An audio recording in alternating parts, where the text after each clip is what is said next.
Ladies and gentlemen, dear Aarti Tandon, dear Étienne Thobois, I'm really happy to be here today in my capacity as Consul General of France in New York. First, I would like to say a word of appreciation to Aarti and to Smart City Expo USA for setting this discussion, this event on the Olympic Games, Olympic and Paralympic Games, and particularly on the transformative impact of these games on the city of Paris. And we are very lucky today to be with one of the most important players in this success story, Étienne Thobois, the CEO of the Paris Olympic and Paralympics Organizing Committee, who spearheaded this wonderful event. As you can imagine, of course, these Olympics were a great source of pride and pleasure for the French authorities, for the French people, and I hope also for millions across the globe who share the values of France. I'm, of course, talking about you, dear American friends, who contributed greatly to these games. 140,000 Americans traveled to Paris last summer, and millions more watched some of the most exciting sporting events on TV. Among them, of course, the men's and women's basketball finals between France and the United States. Not easy game for us. And it's perhaps the only thing that went wrong for France during these Olympics. And now the Paris Games are behind us, unfortunately, even if I think the moment we always remain in our minds. I think each of you has a memory of it, whether it's Céline Dion's Hymne à l'amour at the opening ceremony, or the image of beach volleyball in front of the Eiffel Tower, or for the French, the impressive victories of Léon Marchand. Anyway, now, as I said, it's behind us, and we can take maybe a step back and ask ourselves what exactly these games mean to France. And beyond the opportunity of giving a very good image of our country all around the world, on the global stage, beyond winning 64 medals, one of our goals was to create a more accessible, inclusive and sustainable city, and to try to show an example of how to innovate in a mindful way. And indeed, we can say that the 2024 Olympics were the most eco-friendly games to date. Carbon emissions dropped by 50% compared with to prior games. Over 90% of the infrastructure were pre-existing, and new developments were designed to benefit local communities. New social housings, new transportation lines, and new public parks, etc., and much more. So I'm not going to ask you to swim in the Seine the next time you go to Paris, next summer, but we are really grateful to Étienne Thobois for his vision and for all these advancements and these achievements. And before I conclude, I think it's very fitting to have this discussion here in New York at a midpoint between Paris and Los Angeles, to whom, of course, we wish every success for the next Games in 2028. Thank you very much.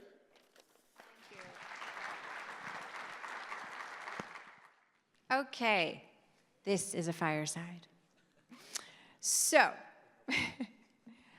truly what an honor to have you here today. As we said earlier, 9.5 million people in the City of Lights, 2 billion followers around the world, the amount of activity that took place, public infrastructure. You executed one of the safest, most modern, tech-forward, inclusive, startup-friendly, sustainable games to date. Wow. But I think I would like for you to tell the audience, how did you even get to be the CEO of Paris 2024? I would love for the audience to learn about your own personal history and your journey. Well, first of all, thank you very much for welcoming me here. It's an honor. I feel a bit of pressure always. But it's always good to tell the story of Paris 2024. It's part of my therapy. It's been 11 years for me of full-time work. So definitely now that the baby is delivered, it's a bit strange sometimes to wake up and not to have to worry about thousands of things, because as you mentioned, the footprint of the Olympic and Paralympic Games is just incredible, and it's a fantastic challenge. How did I get there? I'm a former Olympian. I'm a badminton player, and when you play badminton, you know that you're not going to be a millionaire at the end of your career. So I kept on studying, and I have a degree in finance and marketing from one of the top business schools in France. And after 5 years of consulting with Arthur Andersen, I had the opportunity to resume to the sports industry as chief financial officer of the World Athletic Championships in Tier 3. And then I went on being the CEO of Rugby World Cup in 2007. Rugby is a big sport in France, which was a big success. But I kept my eyes on the Olympics and on Olympism, because as a young athlete, I was fortunate to go to Olympia, the antique stadium in 1989. And I was caught up by the emotion, the spiritual atmosphere of the place. There was plenty of, there were young athletes coming from all over the world, and I could feel the power of Olympism behind. And then I, again as a player, but also as a visitor, I had the opportunity to go to 14 Olympic and Paralympic Games, summer, winter, and it's always the same. You can feel the power of sport.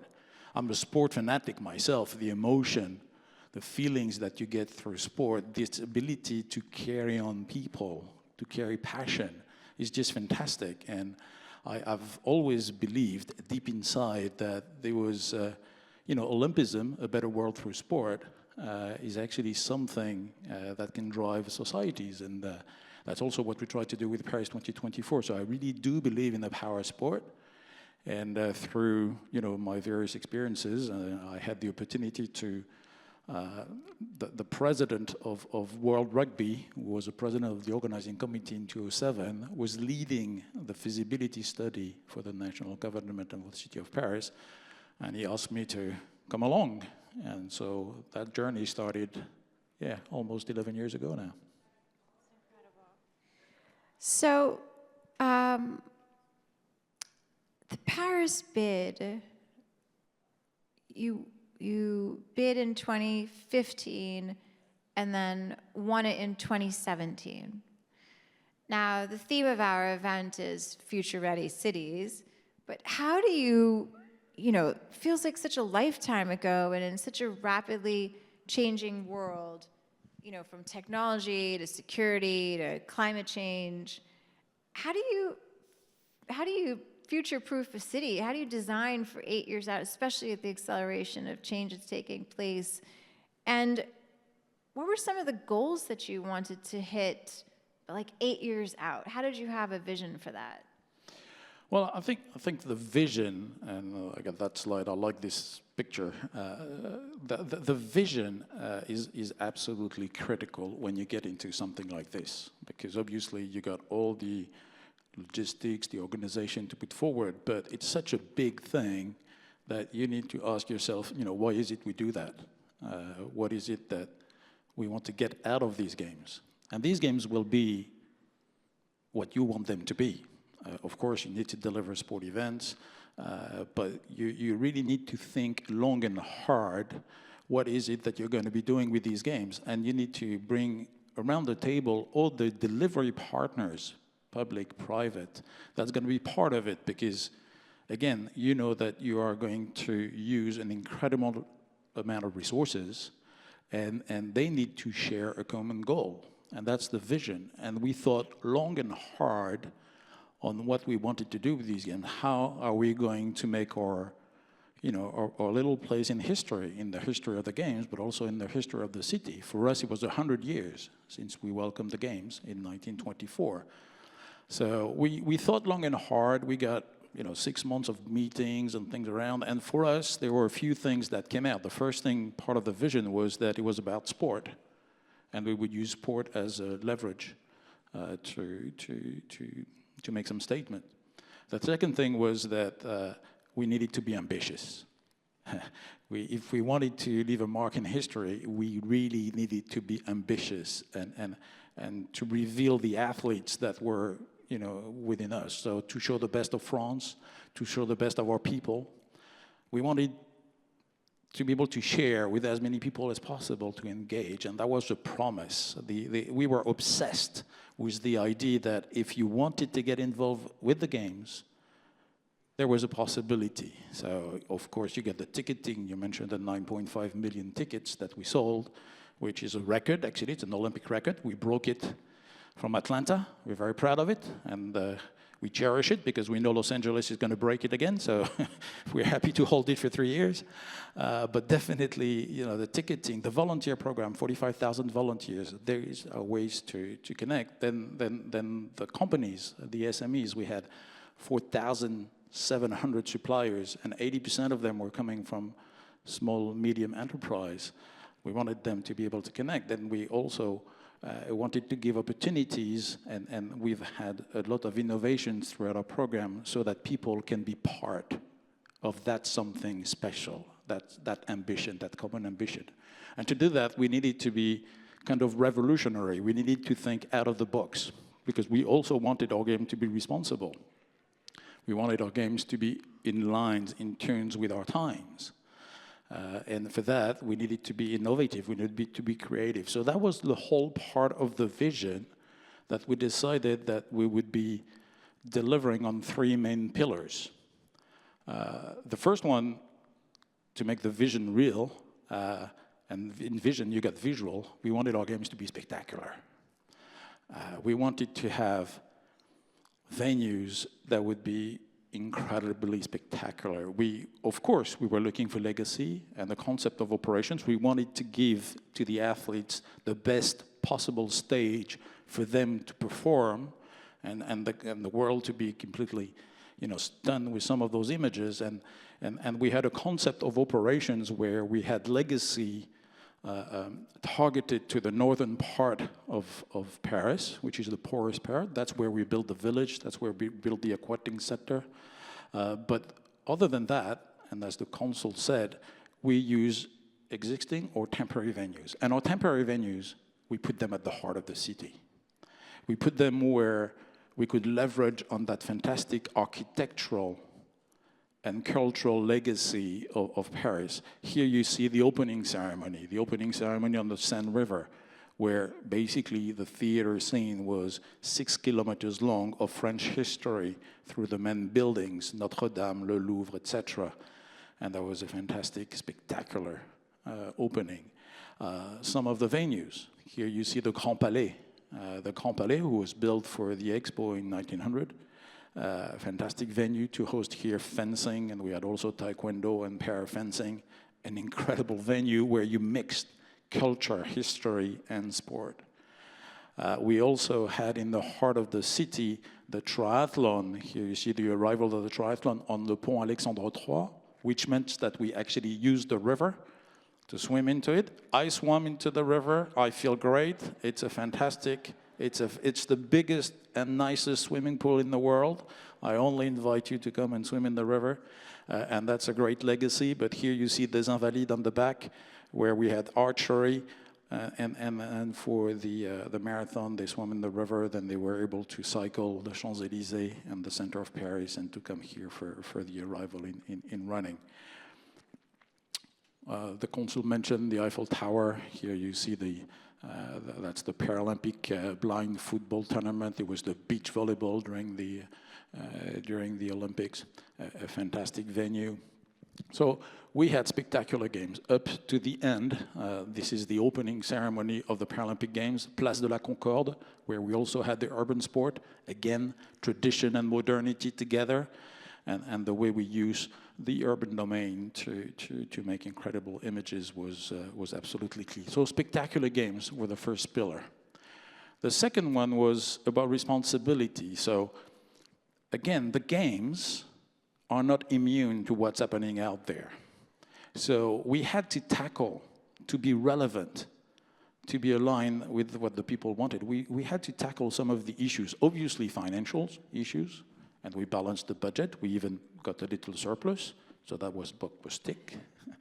Then sustainability was at the heart, and I'll come back to that definitely, and legacy. And here you have that Seine River. This is fantastic. Now there is 25 points where people will be able to swim each summer around the Seine River in center Paris and in the various suburbs.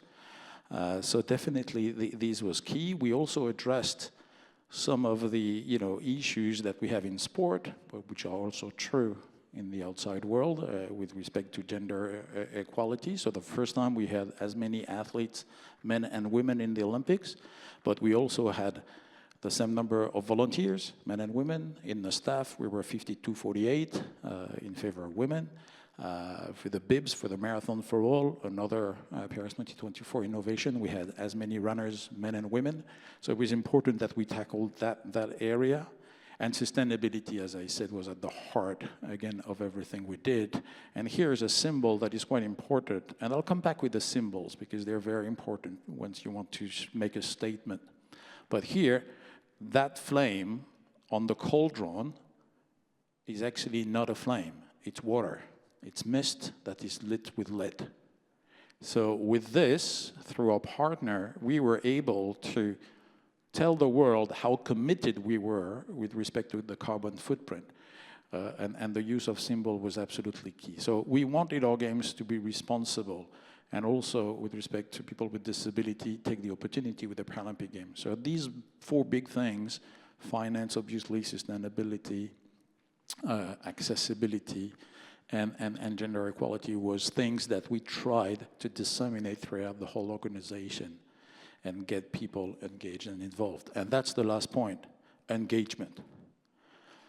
As I said, we wanted everyone that wanted to get involved with the games to have the opportunity to do so. So we had programs that started actually very early on. The Olympic and Paralympic Week in schools, we started during the bid. We had a program called Terre de Jeu, where we sent programs and opportunities for people within cities to have programs around the games. We had a digital club, 5 million. We are a 68 million country. We had 5 million members in our club that were looking for information about the games and having the opportunity to have special experience throughout, like playing tennis in Roland Garros or meeting with some of the athletes, etc. So we had a club, but we also physically organized things like the arrival of the flame. Here you can see a picture of Marseille, where the flame arrived with that boat, that big boat, the Belém, which came from Athens with the Olympic flame. And there was 200,000 people celebrating the flame, full day of coverage on TV, and 23 million viewers out of a 68 million country. Then we thought, yeah, maybe our things we got a little interest going around. But the engagement was key. And then 8 million people went on to look the flame and to watch the flame throughout the whole territory. Another example of the engagement was the ability to run all the road events in the heart of the city. I mentioned the triathlon before, but here you have a picture of the cycling in Montmartre. It was just crazy.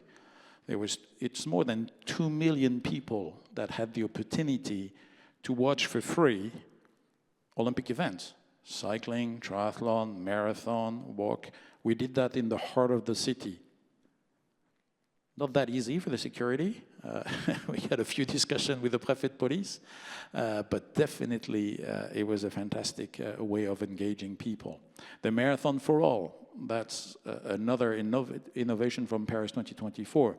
We thought, you're here famous here with the New York Marathon, which is a fantastic event. We thought, having only 72 men and 72 women running the marathon and having all that logistics for this, we could as well organize a math marathon, and that's what we did. So 40,000 people were able to participate in a marathon or in a 10K, because we wanted that to be a full party and a family opportunity also, on the last night of the games, between the Saturday and the Sunday. to make sure that we wouldn't have any heat issues. And that was, again, a fantastic moment. It's more than 400,000 people that actually declared running a marathon throughout the world on that day. So they got a certificate. So we also run the first, digital, not digital, but digital connected marathon. And that shows that there is, an opportunity for people to engage. So that's, a few examples. We also have the Champions Park under the Eiffel Tower as a fan zone. We had the Paris 2024 club and the Olympic club from the NOCs throughout Parc de la Villette, another 2 million opportunities for people to meet. So, but the idea here was to, again, engage with as many people as possible. And if you wanted to be part of these games, you had opportunity to do so, even remotely. Well, when you think about the scale of what you've put together, and you mentioned security, and it's incredible to think about how you were able to protect that many people and execute it in that way. You mentioned earlier how sports really is a catalytic opportunity for transformation of venues, cities, hearts and minds, actually, in so many ways. And, as the U.S. prepares to host LA 28, and right around the corner is the FIFA World Cup 26 matches across 11 cities in North America, in the United States, and 13 across North America. How did you bring the public along, build public-private partnerships, and sort of get people to galvanize around something that really is so disruptive, right? I can't say that Parisians probably love tourists, that they were like, yes, we have the Olympics. We're going to have all of these people from around the world come and, be in our city. But, there was a switch. You galvanized all these people around a common cause. How did you do that? Well, again, I think it's all part of the vision and the engagement. Again, we had a clear vision. We knew what we were doing, and we knew that globally there was support behind the games. People were proud to welcome the world because we would welcome it in style, and that's important, and that's the ambitious. Then you got your delivery partners. The delivery partners and mostly public agencies, because you don't organize something of that magnitude without public support. At all level of government. It comes from the visa to the security screenage, to the logistics, the customs, the number of permits that you need to do, the cleaning and waste in the public domain. All these areas, security, public transport, all these things need to be coordinated. Altogether, it's about around 200,000 people that work on the delivery of the games. And most of them come from public agencies, government agencies, or city agencies, but also sponsors, but also the private sector. So with the delivery partners, you need to have a clear framework of what you're trying to do, understand the vision. If we go for sustainability, we all need to look at the sustainability impact of what we do. If we go for accessibility, then there needs some investment, and that's an opportunity for the long term, etc. So we need to make sure that we have a perfect understanding of what we want to do, an agreement on that, a clear agreement on the matrix of responsibility, who does what, with what level of service, and that we engage really early to make people understand the tasks that was in front of them. I'll give you one example, short frequencies. The Tour de France is using 1,300 short frequencies. We use 60,000. To define a spectrum for 60,000 short-term frequencies and to run it games time, the national agency needed to have 200 more people coming from all over Europe to help to make sure that this could be delivered. You need to anticipate such a move. When you do your screening and before you do your lockup of the venues, you have dogs going around, especially in VIP areas, etc., to make sure that it is safe. Again, you don't have that capacity on a day-to-day basis. You need to plan extra. So we engaged early to make people understand the magnitude of what they had to deliver, which is totally insane. As I was wondering, and I know there are FIFA organizers here, but the football tournament in the Olympics, because we have men and women, is almost bigger in terms of number of matches than the FIFA World Cup, and you'd have to deliver that in 19 days, and that's a couple of events out of 300. So the magnitude is huge. So you need to engage early with all those delivery stakeholders and agree on what we're going to be doing together. So that's the first step. And then you mentioned the public and the general public and how we get them to get enthused around the games while we are closing roads and building things all around them. But again, it's about pride and it's about the symbol. It's about making these games particularly French. Yes, Situs, Altus, Fortus together in terms of Olympism, but also Liberté, Égalité, Fraternité. It was our games. And we used the symbols, a lot of symbols. Here you can see in front of Le Moulin Rouge, the French cancan and the girls of the French cancan in front of the racers. We used the look of the games, and we had the look of the games everywhere in some cities. Here is the Paris look. Maybe you can see on the bottom left the Eiffel Tower, on the upper right, l'Arc de Triomphe. We had different looks for different cities. They all look the same, more or less, but they were different. So people could take ownership of that look. And it's... you need to create that magic world, if you wish. A roller coaster is a roller coaster. You put the Sleeping Beauty castle around it, it becomes a magic world. And that's what we tried to do. So we used the look, and it's very important, the branding throughout the city and everywhere we could, at the airport, at the stations, on the public buildings, and definitely on the venues. Talk about symbols. Then, I think most of you understand that this is the Olympic Games in Paris. When you see the rings connected with the Eiffel Tower. So very powerful, again, image that went throughout the world. This is the Paris Games. Same with the Paralympics. For the first time, the agitos were actually celebrated and put on l'Arc de Triomphe. So the agitos is those little signs that you have here on the side. This is the Paralympic movement. As I said, we also used the heart of the city here, the Louvre, with a cauldron, and that image of the cauldron rising up every night in the air. So the Olympic lighting the city of light, if you wish. We had 10,000 to 40,000 people every night coming just to see the cauldron rising up. It was a spiritual moment, and people, made a buzz around it. It was fantastic, with the Louvre on the backdrop. Even the mascots. We could have had an animal, but we decided that it would be a Phrygian hat. The Phrygian hat is what the Romans were giving to the slaves when they were freeing them. So it's a symbol of freedom. It is really much into our culture. You have it on stamps. You have it on many things for us. And so to have that Phrygian hat becoming the mascot of the game was also saying a statement. And for the first time, the Paralympic mascot had a blade. You could see the handicap. It was important that we could show that these, people with disability, they have full place into our society.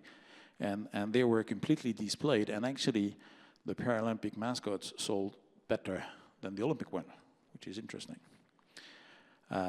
We even went, in the term of symbol, into the medals. The medals were, it's the Graal for an athlete. And here Simon's got many, again. And that piece in the middle is a piece of the Eiffel Tower. It's a genuine iron piece of the Eiffel Tower in the medal, so that the athletes, they come back home with a piece of history of France with them. So all these symbols, we try to multiply signs of, let's say, engagement, commitment, testament to our history, to our culture throughout the games, so that people could feel connected with these games. I love that you said, you could just have a roller coaster as a roller coaster, but you add Sleeping Beauty and it becomes Disney World, right? And you were saying earlier how when people would say Olympics, people would sort of roll their eyes, but then all of a sudden they saw the circles, the rings, and started to feel pride, and then putting it on the Eiffel Tower, like you said. You know, your use of public infrastructure is quite extraordinary. You just showed us all these architectural gems as the backdrop for the games. And, you know, you've obviously set a high bar for anyone setting games in their cities now and their use of public infrastructure. And, you know, you included the community. I believe you gave $1 billion worth of contracts to startups and SMEs, which is extraordinary. And you also met a carbon budget, which is incredible. What are you most proud of? Well, I think the thing we're proud of is that we kept the ambition all along, including with all these things that were difficult to achieve. And we because nothing happened by accident, we actually worked for it pretty hard. With respect to, there may be three things I'm particularly proud. The first one is to have these games at the heart of the city. To have the game in the heart of the city, using the public domain, the common domain as venues or our place for events. It already happens, you know, with concerts and stuff, but here we kind of put it in another scale. And that was a fantastic opportunity to engage and make people proud. And I think that even the Parisians, I mean, you know, people were saying, how did you... Parisians looked to be happy. They were not complaining too much. It was, but I think they were just proud of the way we displayed the city, and we did it in a sustainable way. I call that operational sustainability, because at the end there is a legacy for that and for next opportunities. Obviously, the Seine River is now cleaned, and it was a huge investment throughout. It was something that people talked about since 1992. Jacques Chirac, former president, former mayor of Paris, promised that he would swim in the Seine. Never happened. So that was a 30-year journey. But now we got 30 more species of fishes into the river, and it will be possible to swim in the summer and have those things. We connected most of those common domain to the grid, so that now, whenever there's going to be a concert or other sport event, we have Formula E, for instance, on Les Invalides. They will not need to bring generators, which consume a lot of fuel, etc., because now these areas are connected to the grid. We also left cables out there. We put 384,000 kilometers of optic fibers for these games. That's from here to the moon. Okay, this is crazy. But some of those fibers, they stayed in place, especially in those common domain areas when we think that we will have future events that will be able to be run there. We have more parking places for bikes, because you couldn't come to our venues in cars. You had to go through public transport or bike or walk. So we have more, soft transport opportunities in Paris. Obviously, the public transport was very much improved in terms of accessibility, and for people with disability. Here, I love this picture. Going around the city of Paris is much easier. No matter your impairment, actually, also, people with visual impairment, and now there's much more sound, etc. There's active design also that helps people going around a bit more. So we transformed the city a little bit through coming into the public domain and running events. That's the first thing. The second thing, you mentioned it, is how, again, we had a procurement strategy that allowed not only to reach to our objectives. Every tender process that we had, obviously we looked at the quality of the service, we look at the price, but we also had 5 criteria that we had in every tender process. One was about the carbon footprint, circular economy, and the way that you would reuse the equipment. It was about inclusion. Would you actually hire people that were away from employment? It was about disability, and it was about local community. And we asked people to be good in these things. And that's what led to the French business community to commit to these games in a way that it was embracing the vision, but also doing things they were not used to do. And Blue Chip Company actually paired with some of the social business world to reach some of these objectives. Probably one example is Sodexo, which is a huge, big catering company servicing all over the world. They were bidding for the catering of the village. They got together with a social business called Les Cafés Joyeux. Les Cafés Joyeux, it's a company of little cafes where the service is made by people with Down syndrome. And they paired, and so we had people with Down syndrome serving at the Olympic Village and serving the athletes. And that's a fantastic story. And now we know that they keep on working together. So yes, we had more than 400 companies from the social business world that it actually helped delivering the games, which has many great stories. And the good thing is that we had that marketplace where people could actually meet and share and look for special connection, and that worked really well. So that's a great pride, and they will leave a legacy. And the last pride, you mentioned it, is that we reach all our objective in terms of showing how you could organize a mega event having in mind the sustainability issues. So I mentioned the procurement strategy, but here I think I have a few numbers.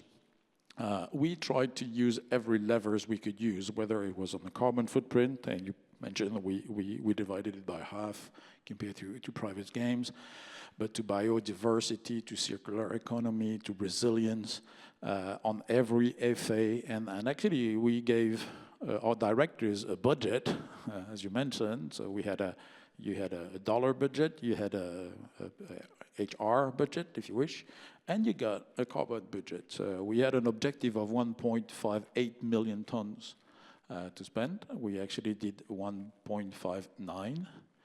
We had too many spectators. But we reached out our objectives. 90% of our assets were guaranteed a second life. We connected 100% of our venues to the electrical grid, which was delivered with power with renewable energy. 52% less single plastic. We worked with Coca-Cola to build 700 fountains throughout our venues so that we could use bottles.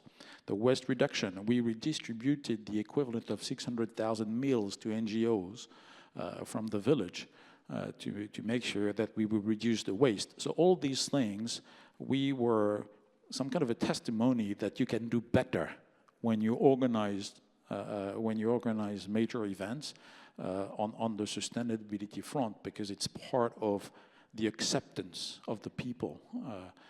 In today's world, at least in our country, it is really important, especially towards the youth, that you can show that, of course, you're going to have a carbon footprint, but you can show that you can change ways and means in order to be more sustainable.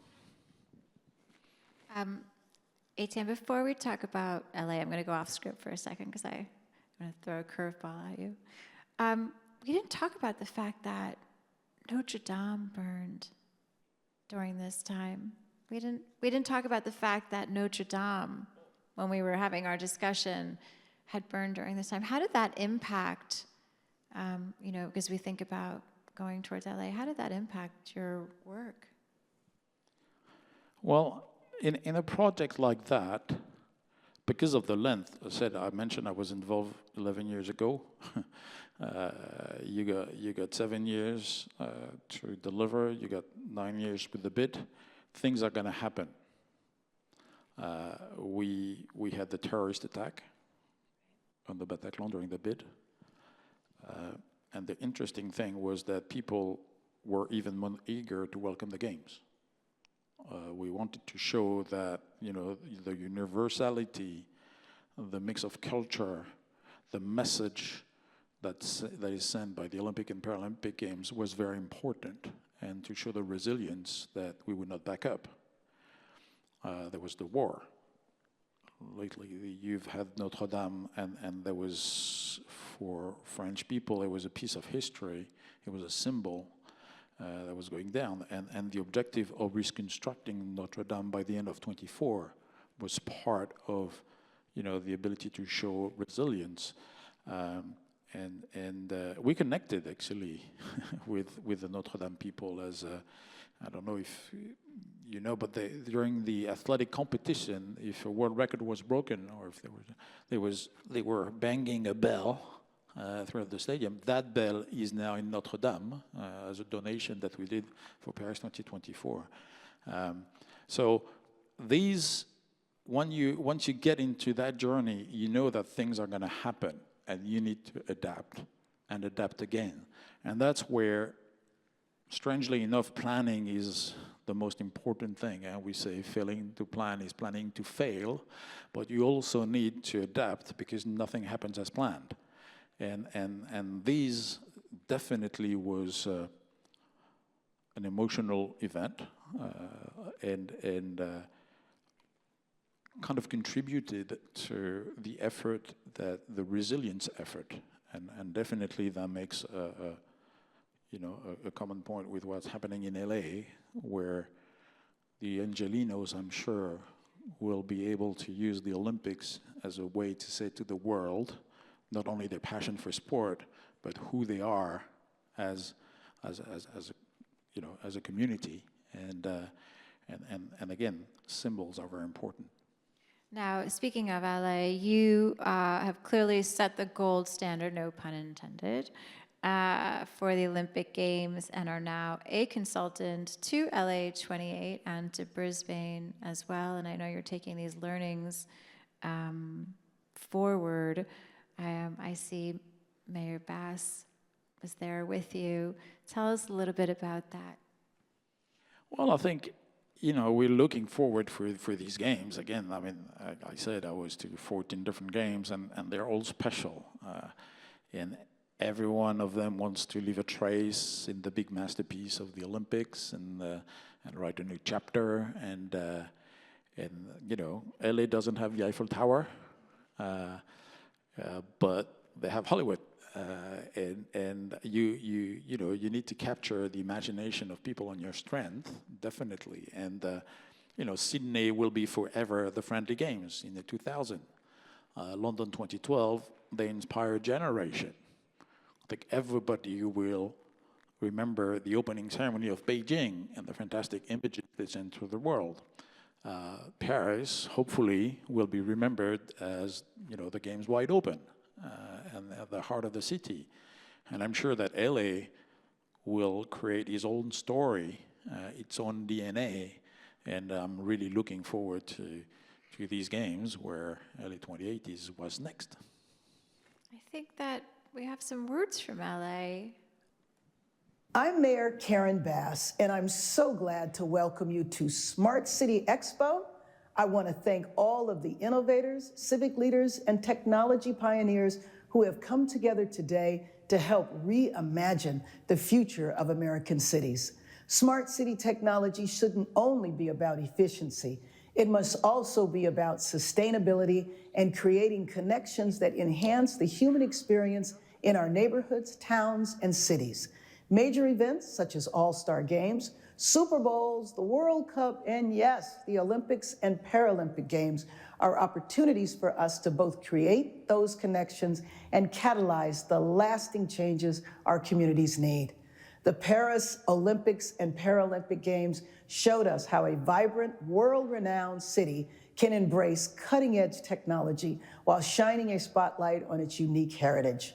Their use of sustainable energy systems, intelligent transportation networks, and digital inclusion initiatives created not just a spectacular global event, but a lasting legacy for Parisians and true urban transformation for Paris. In Los Angeles, like many of you, we took note, and our preparations are already helping Los Angeles become a more connected, resilient, and accessible city. So thank you to each of you for all that you do for the future of cities. Enjoy Smart City Expo USA. Thank you. Well, Étienne, it has been an absolute pleasure.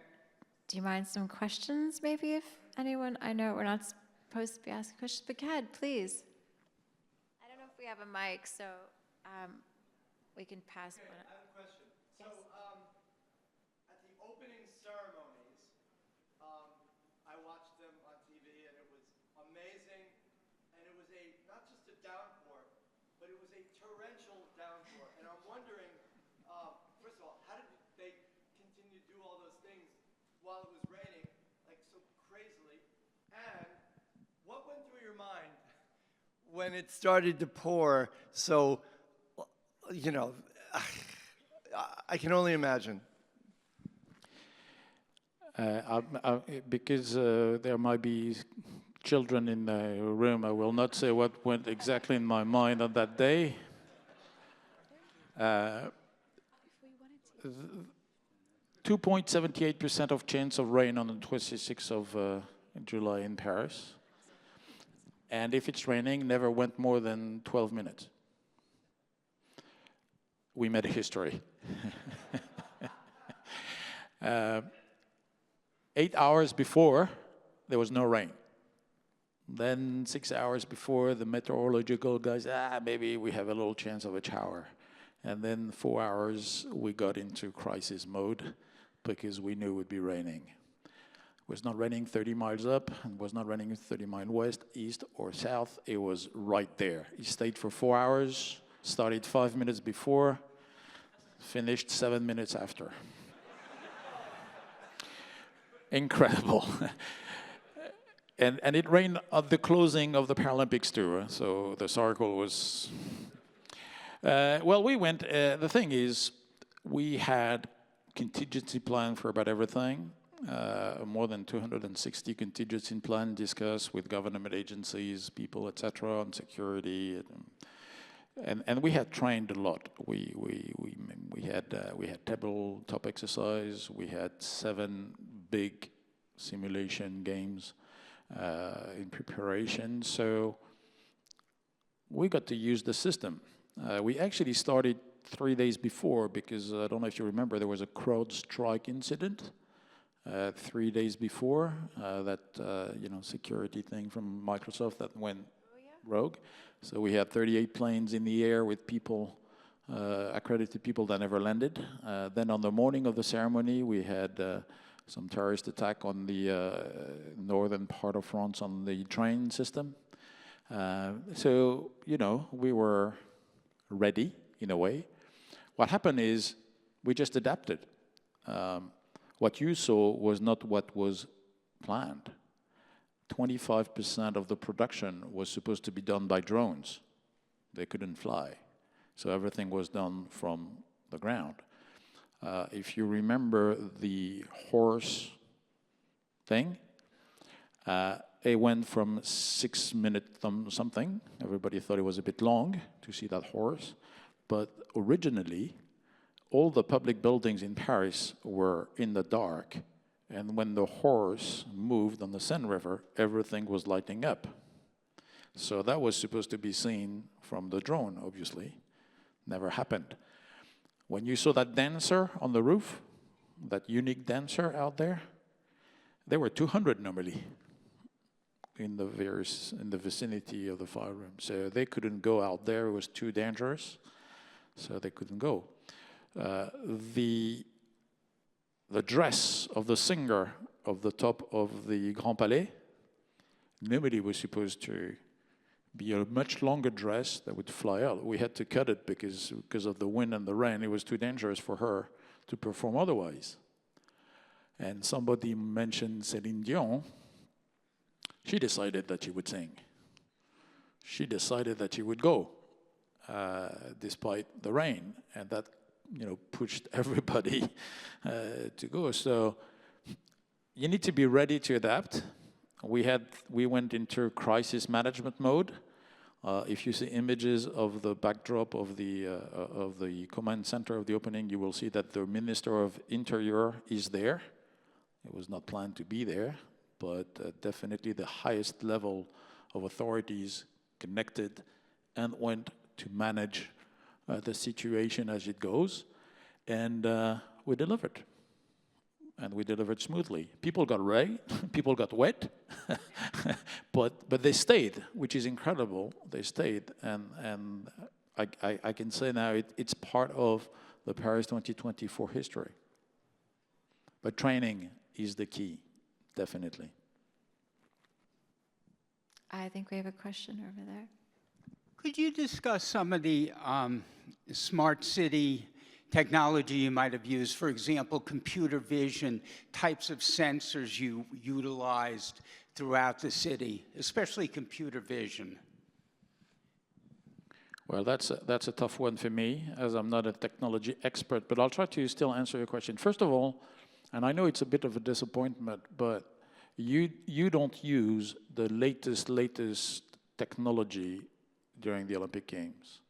You need to do your technology freeze, as we say, kind of early on, like 2 years out, because it's so big that any new technology needs to be scalable, etc., to be implemented into the game. So we definitely used technology, IA, for instance, OBS, the broadcast service. They use IA to identify, they need to service 160 markets, nations with their own athletes, etc. So they used IA for, you know, the selection.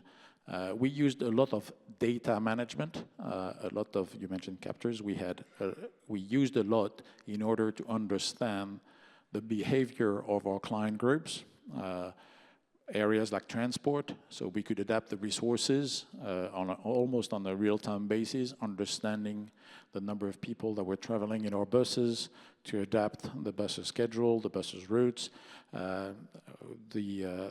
obviously the catering in the village, same thing, trying to understand the pattern for the athletes coming into the restaurant, so we could use you manage the peak times, same with the power, same basically with all those services, try to make sure that we would have the good resources at the right time, and that's a learning process throughout the games, and we used a lot of data to manage that. So globally, data management and the way that you can use or that data to adapt was probably the biggest technology trend. But we also had digital twins early on for the planning, for instance, on all of our venues. So we had digital twins for all the venues so that OBS could work on where they put the camera position. We could have a better idea of the seating bowl to go on sales with the ticketing program. This kind of thing. Obviously, technology, for the first time, we had a centralized ticketing system. Traditionally, tickets are sold through the various NOCs. Here was completely centralized, same with the hospitality. We used 100% digital ticketing with a dynamic QR code that we only sent in the last days, so we didn't have any black market. And we didn't have any problem with the tickets. So, but these technologies were already implemented in prior events, and we knew they were working, and they could be very secured. Étienne, just really quick, what's interesting to think about is how far IA or AI has come since the games, and how that's going to absolutely transform LA. And to think about also, in France, you didn't use facial recognition, which is quite interesting because, you know, that's obviously a big tool for crowd management, but you didn't use that in... Well, we used it in not face recognition because of some RGPD, I think that's the term, or GDPR issues, and the law in France, but we used those cameras to observe movements. So if you had somebody going against the crowd, then obviously we would send police on the ground to understand what was going on, etc. So we used it to spot abnormal behavior, but it was not about face recognition. But we also used, to get faster into the venues, new scans that you didn't have to go through, the metal detector. It was actually the metal detector was coming from outside, and then we would only spot with people putting forward. So that sped up very, very interestingly, let's say, the moving into the venues, because sometimes one of the big thing in the Olympics is, sporting venues are used normally once a day. Here, sometimes we had up to 4 sessions a day. So when you need to get 15,000 people out, 15,000 people in 4 times a day, you better have better flows, and we use technology for that. I think we had a couple other questions. Do you have a few minutes? Yeah? Okay. Right here in front.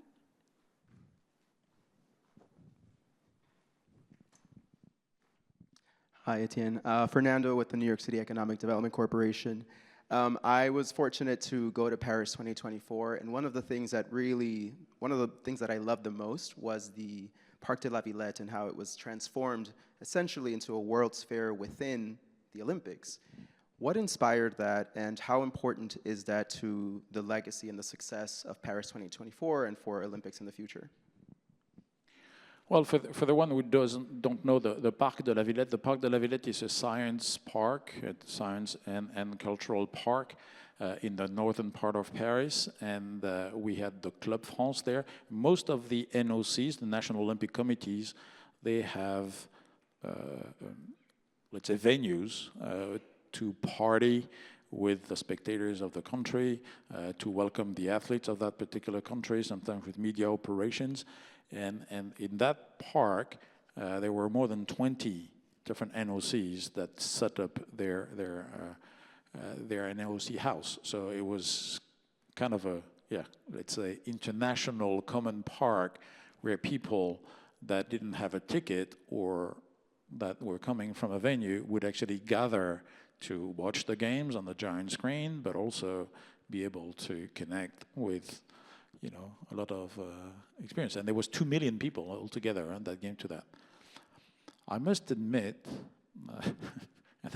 that, first of all, it was security reason that put us to look at that design, because we thought that, if we could channel all the movement into one single place, it would be better. So there was that opportunity. The French NOC had found the place. The people from La Villette were very keen in welcoming other NOCs, and the Préfet de Police thought it was a great idea. So we connected all the NOCs with the La Villette, and they had, that park of nation park. But that was, it came more or less on an operational more than on a spiritual or emotional driver. But at the end of the day, it was a fantastic success. I think we have time for one. But it actually shows the power of concentration too. So, in your endeavors, if you can concentrate where the party is, definitely it has a positive effect. I think, Maria, we have one here and then one there. Hi, my name is Orlando Ross. I'm with Congresswoman Yvette Clarke's office. I wanted to thank you for coming out. I just had a question about if you could go a little bit more about public safety. How did that interaction with smart cities or with your event happen with the local community and the police department? Like, if you could just talk about that and expound, especially in AI. Well,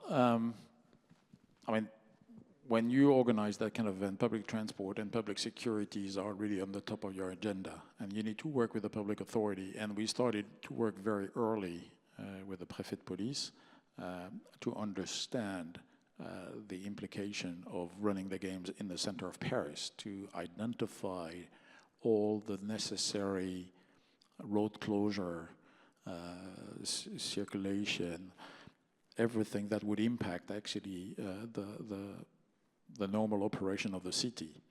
And once we've done that, and that was done through 3 meetings a week, it was a really big job, very detailed, because then you need to put that into some decree, an official decree, etc. We went out and explained to the various communities what was going to happen, especially the one that had businesses into those various perimeters, how they could get in, get out, how you could get authorization, and there was a full setup of tools.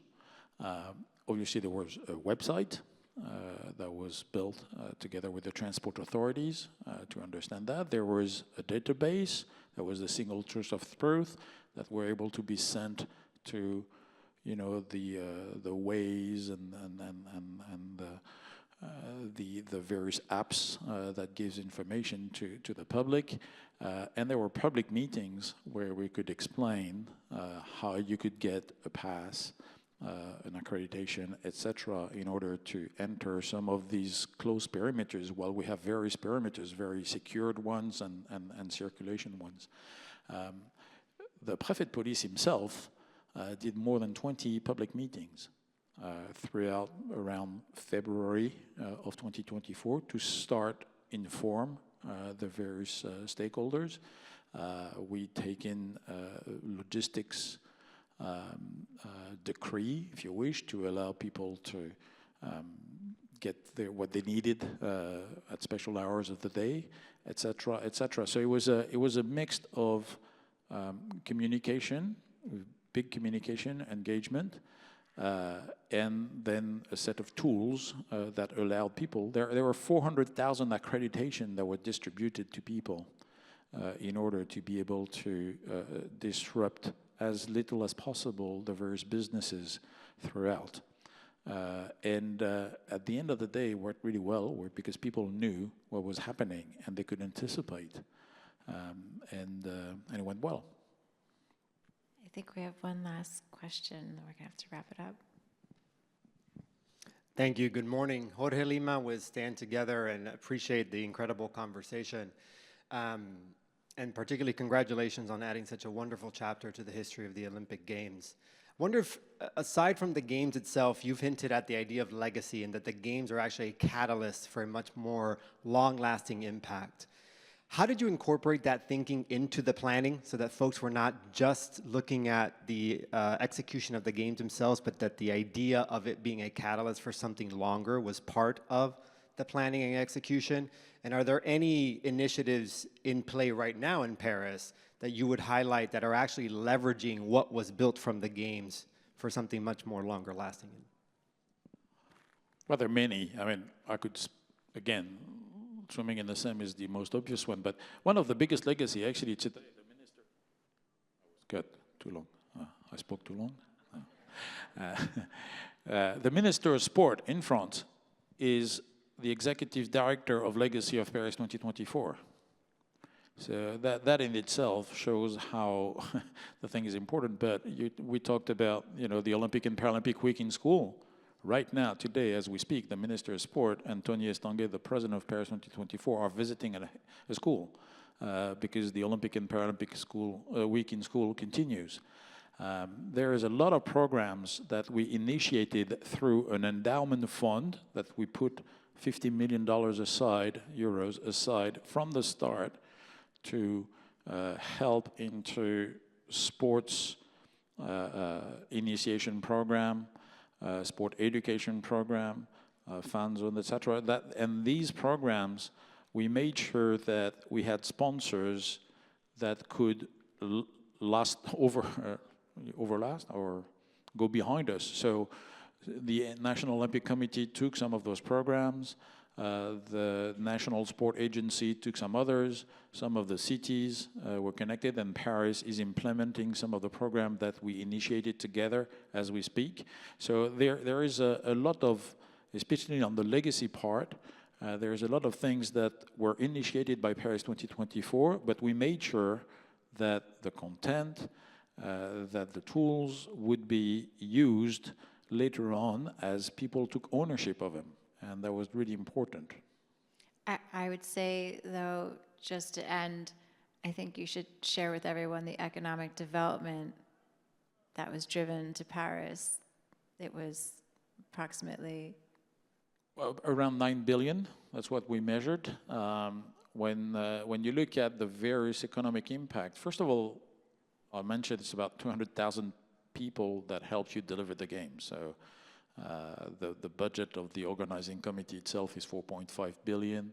Then Solideo, which was the company that built the infrastructure, the village, the swimming pool, it's another 4.5 billion. Then obviously we have some income coming from the ticket holders. About 30% were coming from abroad. The TV rights with the subscription of the IOC, etc. So altogether we measure about 9 billion, and all those numbers add up, but they are not from the same calculation. But it's about 9 billion economic impact for the territory of welcoming the games with great legacy. So all in all, because we didn't have to construct much, the transport infrastructure was already there. Our games were quite virtuous on the financial side and on the economic impact, and we created job. Early on, we went into a study of mapping the resources that we needed to deliver the games. One example is the private security. We identified that we would need about 22,000 private security agents in an industry, in a sector where they're already lacking of agents. Same with people driving bus. So together with the unemployment agency in France, national government, and we worked on pushing people to embrace and to have the opportunity to get a first contact with that industry. We trained them, and they were training and people were paid to be trained to become private security officers or drivers. They connected with the companies that did win the markets, the tenders for us, so those people could be hired.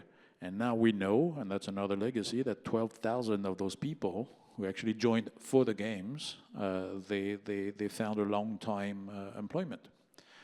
So, yeah, the economic impact is about dollars, obviously, but it's also about the way that platform gave an opportunity for people to find jobs, and jobs that are in some areas sustainable.